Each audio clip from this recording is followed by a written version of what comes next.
अस्सलाम वालेकुम। Last time हमने मॉलिक्यूलर ऑर्बिटल थ्योरी को स्टार्ट किया था और हमने ये बताया था कि वैलेंस बॉन्ड थ्योरी और हाइब्रिडाइजेशन के अंदर कौन से ड्रॉबैक थे। हमने बताया था कि वैलेंस बॉन्ड थ्योरी और hybridisation paramagnetic, diamagnetic, bond energy, bond enthalpy इन चीज़ों को एक्सप्लेन नहीं करती, जबकि मॉलिक्यूलर ऑर्बिटल थ्योरी का जो सबसे मेन एडवांटेज है वो यही है कि ये पैरामैग्नेटिक और डायमैग्नेटिक बिहेवियर ऑफ मॉलिक्यूल्स को शो करता है। फिर हमने डिस्कस किया था मॉलिक्यूलर ऑर्बिटल थ्योरी के कुछ पास्टुलेट्स। पहला पास्टुलेट हमने कहा था कि जितने एटॉमिक ऑर्बिटल मिलते हैं वो इतने ही मॉलिक्यूलर ऑर्बिटल बनाते हैं। एक मॉलिक्यूलर ऑर्बिटल की एनर्जी कम और दूसरे मॉलिक्यूलर ऑर्बिटल की एनर्जी ज़्यादा होती है। आज यही कुछ रूल हमने पिछले लेक्चर के अंदर पढ़ा है, इसको दोबारा फॉलो करेंगे। और आज लास्ट टाइम हमने बनाया था energy level diagram of hydrogen and helium, और आज हम बनाएंगे energy level diagram of oxygen.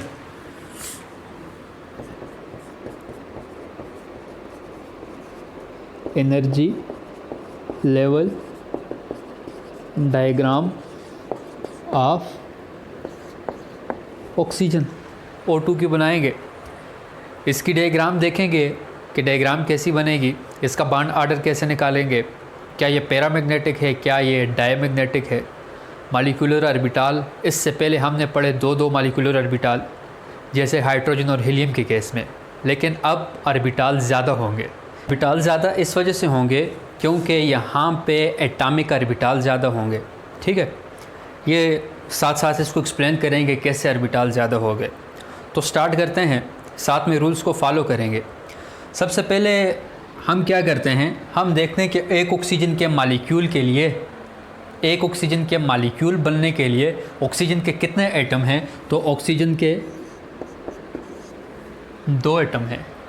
एक ऑक्सीजन को देखें तो एक ऑक्सीजन की इलेक्ट्रॉनिक कन्फिग्रेशन क्या होती है, तो 1s2, 2s2, 2p4। इसका एटॉमिक नंबर होता है आपके पास 8। ठीक है, छठे ग्रुप से बिलोंग करता है। आउटर शेल में 6 इलेक्ट्रॉन होते हैं। टोटल इसके अंदर इलेक्ट्रॉन की तादाद 8 है। इसके अंदर 8 प्रोटॉन है।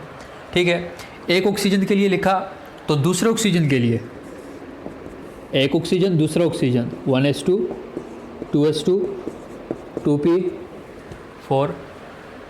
1s2 की शेप कैसी है, ज़रा माइंड में इसको पहले ही बना दें। ठीक है, 1s2 की शेप कैसी है, 1s2 को हम डिनोट करते हैं कि इसके अंदर एक ही ऑर्बिटल है। किसके लिए, 1s2 के अंदर एक ऑर्बिटल होता है, और 1s2 का मतलब ये है कि इसके अंदर 2 इलेक्ट्रॉन आएंगे। ठीक है, 1s2, 2s2 के अंदर, इन 2 2s2 की बात कर रहा हूँ। इस 2s2 के अंदर कितने इलेक्ट्रॉन होंगे, इसके अंदर सिर्फ और सिर्फ एक ऑर्बिटल होता है और मैक्सिमम 2 इलेक्ट्रॉन आएंगे। 2p4, 2p4 p के अंदर कितने ऑर्बिटल हैं, तो लास्ट टाइम हमने कहा था, लास्ट टाइम नहीं, हमने कुछ पिछले लेक्चर्स के अंदर कहा था कि p के अंदर 3 ऑर्बिटल होते हैं। तो p के अंदर 3 ऑर्बिटल कैसे, यूँ 4 इलेक्ट्रॉन फिल करें, 1 2 3 4। एक ऑक्सीजन के लिए लिखे, इसी तरह दूसरे ऑक्सीजन के लिए भी जिस तरह से मैं लिखूँगा इसी तरह से आप भी लिखें। फिर इसका फ़ायदा क्या है वो हम लास्ट में देखेंगे। ठीक है, कहता है कि ये 1s2 का एटॉमिक ऑर्बिटल 1s2 के साथ ओवरलैप करेगा। ठीक है, 2s2 के साथ 2p4 के साथ। सबसे पहले 1s2 को देखते हैं। ठीक है, हम क्या करेंगे, 2 एटॉमिक ऑर्बिटल बनाएंगे। हम बनाते हैं, बॉटम से बना रहा हूँ, इसका भी कुछ मकसद है बॉटम से बनाने का। 1s2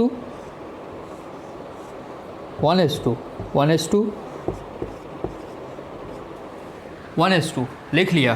कितने कितने इलेक्ट्रॉन हैं, तो 2 इलेक्ट्रॉन हैं, 2 या एक ऑक्सीजन का एटॉमिक ऑर्बिटल, ये दूसरे ऑक्सीजन का, एक ऑक्सीजन का दूसरे ऑक्सीजन का एटॉमिक ऑर्बिटल। अब पहला पोस्टुलेट क्या था मॉलिक्यूलर ऑर्बिटल थ्योरी का, तो मॉलिक्यूलर ऑर्बिटल थ्योरी का पहला पोस्टुलेट यह था कि जब 2 एटॉमिक ऑर्बिटल मिलते हैं तो 2 मॉलिक्यूलर ऑर्बिटल बनते हैं। एक मालिकुलर ऑर्बिटल की एनर्जी एटॉमिक ऑर्बिटल से कम होती है, दूसरे मालिकुलर ऑर्बिटल की एनर्जी एटॉमिक ऑर्बिटल से ज़्यादा होगी। अब यहाँ पे क्या बनेंगे, दो एटॉमिक ऑर्बिटल मिले तो दो मालिकुलर ऑर्बिटल बने, एक मालिकुलर ऑर्बिटल दूसरा मालिकुलर ऑर्बिटल। नाम क्या देंगे, तो ये आपके पास है 1s2, तो इसको नाम दिया जाता है 1s सिग्मा। क्या नाम दिया जाता है, या सिंपल बोल दें 1 सिग्मा, ठीक है, 1s बोला जाता है। कौन से इलेक्ट्रॉन है, ये आपके पास है बॉन्डिंग मालिकुलर ऑर्बिटल और ये anti bonding molecular orbital.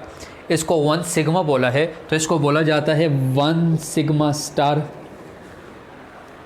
1 sigma star. क्या किया, जब दो ऑक्सीजन के दो एटॉमिक ऑर्बिटल ने आपस में मिक्स हुए तो इन्होंने दो मालिकुलर ऑर्बिटल बनाए, एक मालिकुलर ऑर्बिटल की एनर्जी कम, दूसरा मालिकुलर ऑर्बिटल की एनर्जी ज़्यादा। फिर हमने कहा था इलेक्ट्रॉन की फिलिंग करें। इलेक्ट्रॉन की filling according to aufbau principle, सबसे पहले इलेक्ट्रॉन वहाँ पे फिल होंगे जिन ऑर्बिटल की एनर्जी सबसे कम होगी। तो अब इसकी एनर्जी सबसे कम है, इसकी एनर्जी ज़्यादा है। इसमें कितने इलेक्ट्रॉन आएंगे, तो टोटल इलेक्ट्रॉन देखें एटॉमिक ऑर्बिटल में कितने हैं, तो टोटल इलेक्ट्रॉन 4 हैं। तो 4 इलेक्ट्रॉन को फिल करें। हम यहाँ पे लिखेंगे 1 2, इसके बाद मज़ीद 2 से ज़्यादा इलेक्ट्रॉन एक ऑर्बिटल के अंदर नहीं लिख सकते। फिर हम जाएंगे ऊपर एंटी बॉन्डिंग में और 2 इलेक्ट्रॉन यहाँ पे फिल करेंगे और यहाँ पे इसका काम हुआ ख़त्म। किसका, 1s2 का। 1s2 के 2 एटॉमिक ऑर्बिटल मिले, 2 मॉलिक्यूलर बनाए, इलेक्ट्रॉन की फिलिंग कर दी। उसके बाद चलें 2s2 की तरफ। 2s2 को मैं यहाँ पे बनाता हूँ, जैसे 2s2 2s2 2s2 2s2, इसको क्या बोला, एटॉमिक ऑर्बिटल 2s2 2s2। कितने कितने इलेक्ट्रॉन हैं, तो 2 इलेक्ट्रॉन हैं दोनों के पास, 2 इलेक्ट्रॉन भी लिख लिए। फिर 2 एटॉमिक ऑर्बिटल मिले, 2 मॉलिक्यूलर बने, एक की एनर्जी कम, दूसरे की एनर्जी ज़्यादा। इसको नाम क्या देते हैं, तो इसको नाम देते हैं 2 सिग्मा स्टार। इसको 1 सिग्मा बोला था क्योंकि यहाँ पे 1 था, इसको 2 सिग्मा बोलेंगे, इसे 2 सिग्मा बोलेंगे। जबकि जो हायर, जिसकी एनर्जी सब ज़्यादा है, इसको हम बोलते हैं 2 सिग्मा स्टार बोलेंगे। इलेक्ट्रॉन की फिलिंग करें, जैसे यहाँ पे फिलिंग की है वैसे ही यहाँ पे टोटल 4 इलेक्ट्रॉन हैं। ऑफ बार रूल लगाएं, सबसे पहले इलेक्ट्रॉन वहाँ फिल होंगे जिस ऑर्बिटल की एनर्जी कम है, तो इस ऑर्बिटल की एनर्जी इस मॉलिक्यूलर ऑर्बिटल की, इस 2 सिग्मा ऑर्बिटल की, इस बॉन्डिंग मॉलिक्यूलर ऑर्बिटल की एनर्जी कम है। तो कितने इलेक्ट्रॉन यहाँ पे आएंगे, 2 इलेक्ट्रॉन, और बाकी 2 कहाँ पे, यहाँ पे। इसका मतलब 2s2 का काम भी ख़त्म। 1s2 2s2 दोनों की बात कर ली। अब लास्ट है 2p4, इम्पॉर्टेंट है, ठीक है। 2p4 की एनर्जी लेवल डायग्राम कैसे बनाएंगे, ठीक है। तो इस साइड को मैं रफ़ करता हूँ, ठीक है। आप लोग यूँ समझें कि इस साइड इधर से ऊपर मैं बना रहा हूँ, ठीक है, क्योंकि यहाँ पे जगह कम होने की वजह से इसके ऊपर मैं क्लियर करके नहीं बना सकूँगा। आप लोगों ने इससे ऊपर ही बनानी है, ठीक है। इसको मैं रफ़ करता हूँ और अब बात करेंगे लास्ट 2p4 के बारे में।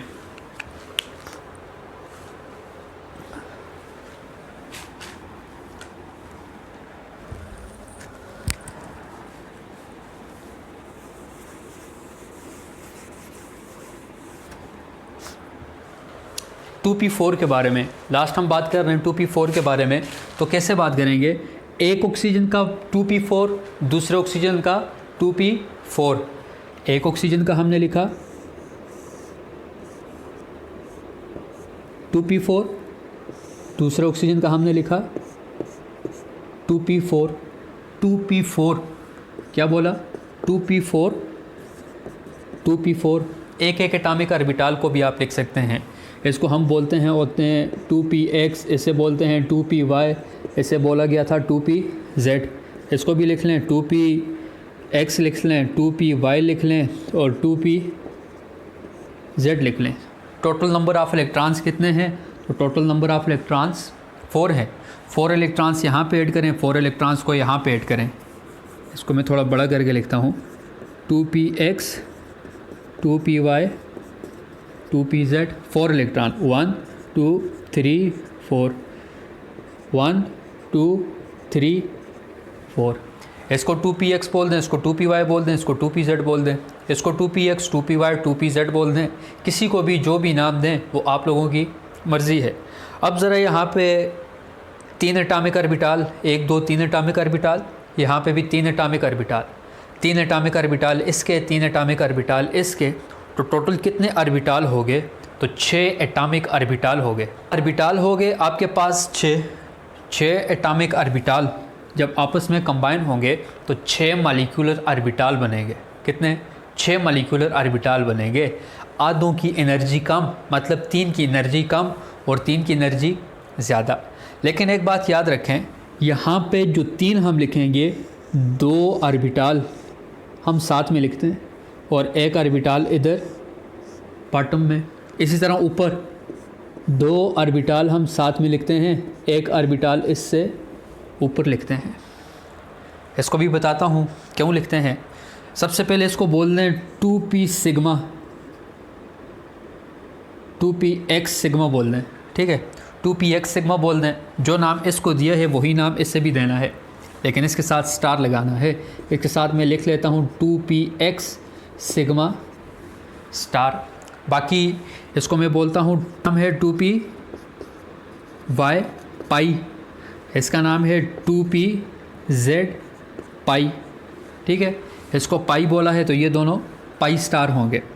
ये बन जाएगा 2py पाई स्टार और ये बन जाएगा 2pz पाई स्टार।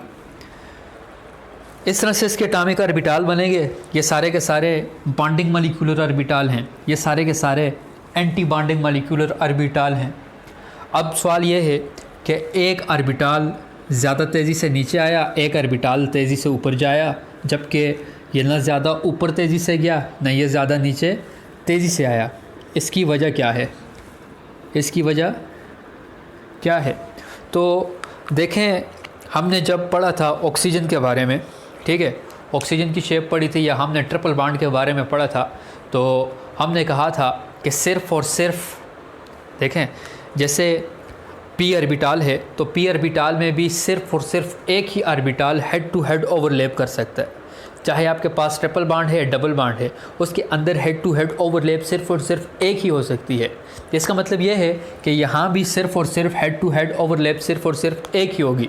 एक एटॉमिक ऑर्बिटाल इसका, एक एटॉमिक ऑर्बिटाल इसका जब हेड टू हेड ओवरलैप करेंगे तो वहाँ पे 2 मॉलिक्यूलर ऑर्बिटाल बनेंगे।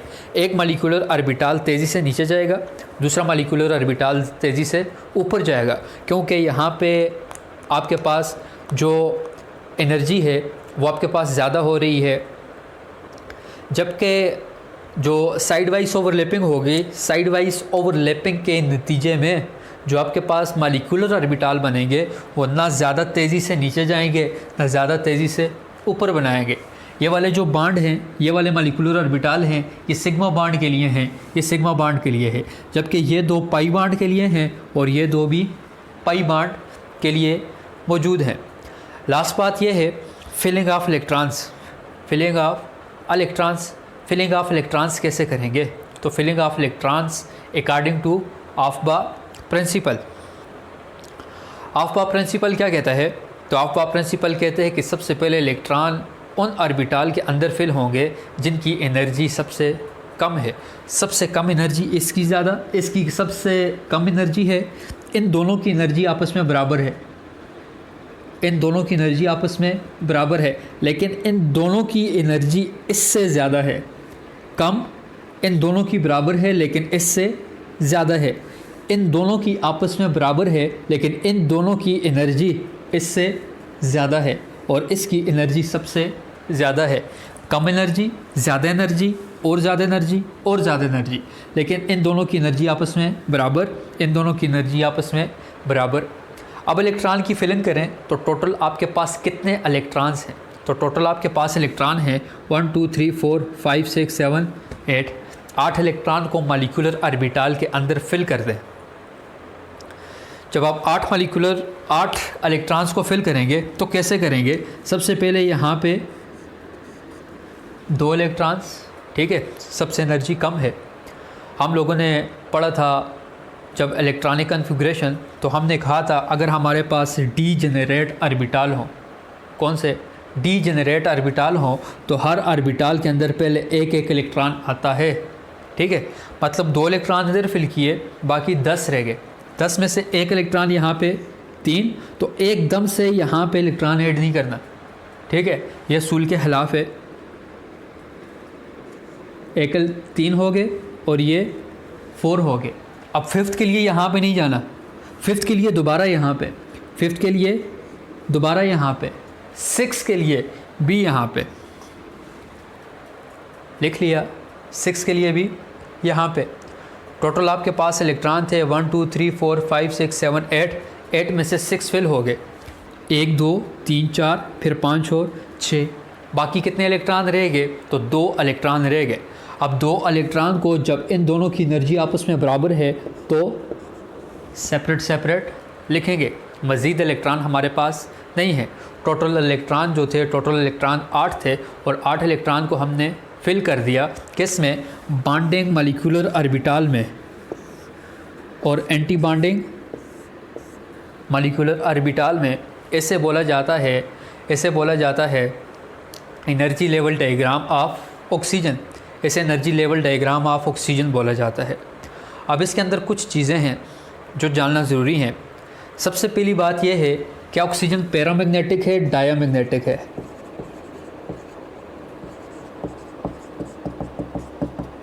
What is paramagnetic?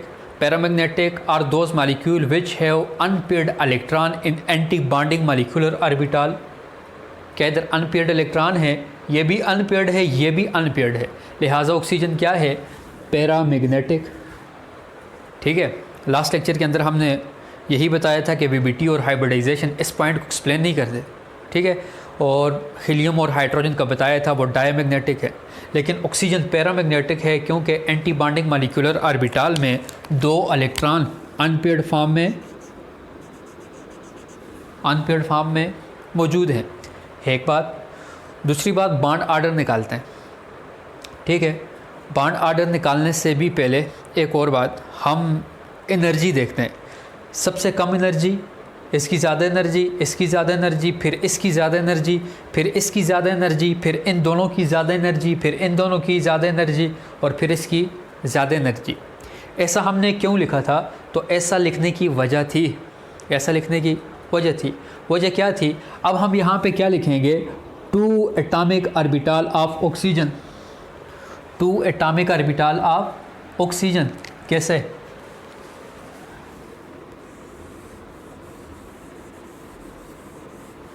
To atomic orbital of oxygen, 2 oxygen की इलेक्ट्रॉनिक, एक ऑक्सीजन की इलेक्ट्रॉनिक कन्फिग्रेशन क्या है? तो हमारे पास है 1s2 2s2 2p4। क्या दे रहे हैं? ये मैंने ये लिखा कि एक ऑक्सीजन की होती है 1s2 2s2 2p4 और मैंने 2 इस वजह से लिखा क्योंकि एक ऑक्सीजन के मॉलिक्यूल में 2 एटम होते हैं। एक एटम की यूँ है तो दूसरे की भी यूँ ही होगी, तो ये टोटल ओवरऑल 2 एटम की है या एक मॉलिक्यूल की है। इन्होंने हमें क्या दिए थे? मॉलिक्यूलर ऑर्बिटल दिए, ये मॉलिक्यूलर, ये मॉलिक्यूलर, ये मॉलिक्यूलर, ये मॉलिक्यूलर, ये मॉलिक्यूलर, ये मॉलिक्यूलर, ये मॉलिक्यूलर। अब इनको एनर्जी बेस पे लिखना है। सबसे एनर्जी कम किसकी है? तो 1 सिग्मा की है। किसकी? 1 सिग्मा। 1 सिग्मा की एनर्जी कम है। किससे कम है? 1 सिग्मा स्टार से। तब हमने इसे ऐसे लिखा था ताकि एनर्जी ऑर्डर हम आसानी से लिख सकें। 1 सिग्मा स्टार की एनर्जी किससे कम है? तो 2 सिग्मा से कम है। किससे कम है? 2 सिग्मा से कम है। 2 सिग्मा की किससे कम है? 2 सिग्मा स्टार से। 2 सिग्मा स्टार से। 2 सिग्मा स्टार की किससे कम है? तो इसके ऊपर ही आपने ये बनाना है। तो 2 सिग्मा स्टार की कम है 2px सिग्मा से, ठीक है। 2px सिग्मा से। उसके बाद इन दोनों की एनर्जी ज़्यादा है 2px से। यहाँ पे लिखता हूँ, इन दोनों की एनर्जी ज़्यादा है, इन दोनों की एनर्जी इससे ज़्यादा है, लेकिन इन दोनों की आपस में बराबर है। तो मैं लिखूँगा 2py पाई और 2pz पाई की एनर्जी बराबर है। 2py पाई और 2pz पाई की एनर्जी बराबर है। मैंने लिखा है इन ऑर्बिटल की एनर्जी इससे ज़्यादा है, इन दोनों की आपस में बराबर है। जैसे मैं कहता हूँ कि इसकी एनर्जी है आपके पास 2, ठीक है, और इसकी एनर्जी ज़्यादा है तो इसकी है 3, लेकिन 3 जो है 3 इसकी भी होगी, 3 इसकी भी होगी, ठीक है। तब मैंने 2 दफ़ा वहाँ पे लिखा इन ऑर्बिटल से इन ऑर्बिटल की एनर्जी ज़्यादा है, लेकिन दोनों की आपस में बराबर है। फिर इन दोनों से इन दोनों की जो एंटी बॉन्डिंग मॉलिक्यूलर ऑर्बिटल हैं इनकी एनर्जी ज़्यादा है, इससे इसकी एनर्जी ज़्यादा है, लेकिन दोनों की आपस में बराबर है। तो मैं लिख सकता हूँ 2py पाई 2pz पाई की एनर्जी कम किससे है? 2py पाई स्टार 2pz पाई कम है 2py पाई स्टार और 2py पाई स्टार और 2pz पाई स्टार की आपस में बराबर है। लास्ट आपके पास रह गया इनकी एनर्जी कम किससे है? 2px सिग्मा स्टार से। Last 2px sigma star. इसकी मदद से आप यूँ बता सकते हैं कि मॉलिक्यूलर ऑर्बिटल 1 सिग्मा की एनर्जी सबसे कम होती है, इसकी ज़्यादा, इसकी ज़्यादा, इसकी ज़्यादा, इसकी ज़्यादा, इसकी और ज़्यादा, इनकी और ज़्यादा, इनकी सबसे ज़्यादा। या आप यूँ बोलें कि सबसे ज़्यादा एनर्जी, कम कम कम कम और कम और कम और कम, यूँ आर्डर भी आप इसका बता सकते हैं। तब मैंने कहा था बॉटम से बनाना शुरू करें। लास्ट चीज़ रहेगी हमारे पास, और लास्ट चीज़ है हमारे पास बॉन्ड आर्डर। क्या चीज़? Bond order. Bond order, bond order का फार्मूला लिखा था हमने लास्ट टाइम। बॉन्ड आर्डर का फार्मूला था number of electron in bonding molecular orbital minus number of electron in anti bonding molecular orbital. जो आपके पास बॉन्डिंग इलेक्ट्रॉन्स हैं वो एटॉमिक ऑर्बिटल से नीचे वाले जिनकी एनर्जी कम है। टोटल इलेक्ट्रॉन कितने हैं? 2 यहाँ पे हैं, 2 यहाँ पे, 4 हो गए, और 1 2 3 4 5 6 यहाँ पे हैं। तो टोटल कितने बॉन्डिंग इलेक्ट्रॉन्स हैं? तो टोटल आपके पास हैं 10। दोबारा सुने ये वाला स्टेप। हमने कहा था 2 एटॉमिक ऑर्बिटल मिले तो 2 मॉलिक्यूलर ऑर्बिटल बने। जिसकी एनर्जी कम होती है वो होता है बॉन्डिंग मॉलिक्यूलर ऑर्बिटल, और जिसकी एनर्जी ज़्यादा है वो एंटी बॉन्डिंग मॉलिक्यूलर ऑर्बिटल। फिर यहाँ पे 2 एटॉमिक ऑर्बिटल मिले, जिसकी एनर्जी कम वो बॉन्डिंग मॉलिक्यूलर ऑर्बिटल, जिसकी एनर्जी ज़्यादा वो एंटी बॉन्डिंग मॉलिक्यूलर ऑर्बिटल। यहाँ भी जिनकी एनर्जी कम वो बॉन्डिंग मॉलिक्यूलर ऑर्बिटल, और जिनकी एनर्जी ज़्यादा वो एंटी बॉन्डिंग मॉलिक्यूलर ऑर्बिटल। ठीक है, अब ज़रा देखें एंटी बॉन्डिंग मॉलिक्यूलर ऑर्बिटल। अब देखें टोटल आपके पास बॉन्डिंग मॉलिक्यूलर इलेक्ट्रॉन कितने? 2 4 और 6 10। तब लिखा यहाँ पे 10। फिर फार्मूले में था कि minus number of electron in anti bonding molecular orbital. तो एंटी बॉन्डिंग में कितने हैं? 2 3 4 और 5 और 6। ये ऊपर वाला तो खाली है, तो टोटल कितने हैं? 6 डिवाइडेड बाय क्या था? Divided by 2। दोबारा सुने कैसे लिखा। तो मैंने लिखा number of electron in bonding molecular orbital minus number of electron in anti bonding molecular orbital divided by 2। ये फार्मूला था, हमने पिछले लेक्चर के अंदर बताया था। ठीक है, अब ज़रा इसको सॉल्व करें। जब सॉल्व करेंगे 10 - 6 4 divided by 2 equal to 2। Bond order से मुराद क्या होता है कि 2 एटम के दरमियान कितने बॉन्ड हैं? डबल बॉन्ड है, 2 बॉन्ड मौजूद हैं। बॉन्ड आर्डर यही बताता है। इसके बाद अगर जब आप लिखेंगे नाइट्रोजन की अगर लिखते हैं तो नाइट्रोजन की आप लोग ख़ुद लिखेंगे। ठीक है, मैं हिंट दे देता हूँ कैसे होगा। जब नाइट्रोजन की बात करते हैं तो नाइट्रोजन का एटॉमिक नंबर है 7। इसको मैं रिपीट करता हूँ फिर।